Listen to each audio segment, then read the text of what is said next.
When you go through problems, you may be wondering whether you are facing the consequences of what you did. நீங்கள் செய்த தவறு நிமித்தம் இந்த காரியம் என்னுடைய வாழ்க்கையில் நடக்கிறதோ என்று நீங்கள் குழம்பி போயிருக்கலாம். The Bible says in Deuteronomy 4:31, "For the Lord your God is a merciful God. He will not forsake you nor destroy you."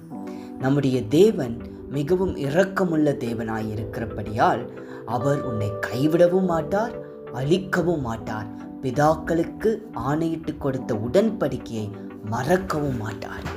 So he has a merciful, compassionate attitude towards you, towards your family. உங்கள் மேல் அவர் இரக்கம் வைத்திருக்கிறபடியினால் அவர் அழிக்கிற தேவன் அல்ல, அவர் கைவிடுகிற தேவன் அல்ல, தூக்கி எடுக்கிற தேவன், வாழ்க்கைகளை கட்டுகிற தேவன். He is not a God of forsaking. He is not a God of destroying. He is merciful. He is going to build your life.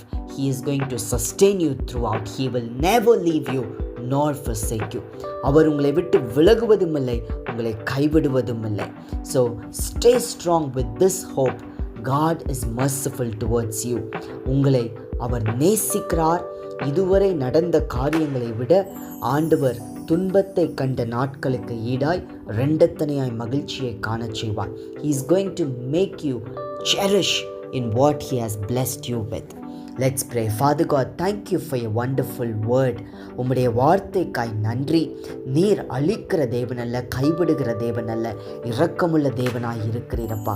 வாழ்க்கையிலே கடந்து போகிற எல்லா பாதைகளின் மத்தியிலிருந்தும் நீர் விடுவித்து கர்த்தர், நீர் சமாதானம், சந்தோஷம், சுகம், பலன், ஆரோக்கியத்தினால நீர் நிரப்புகிற தேவன். அதற்காக உமக்கு நன்றி.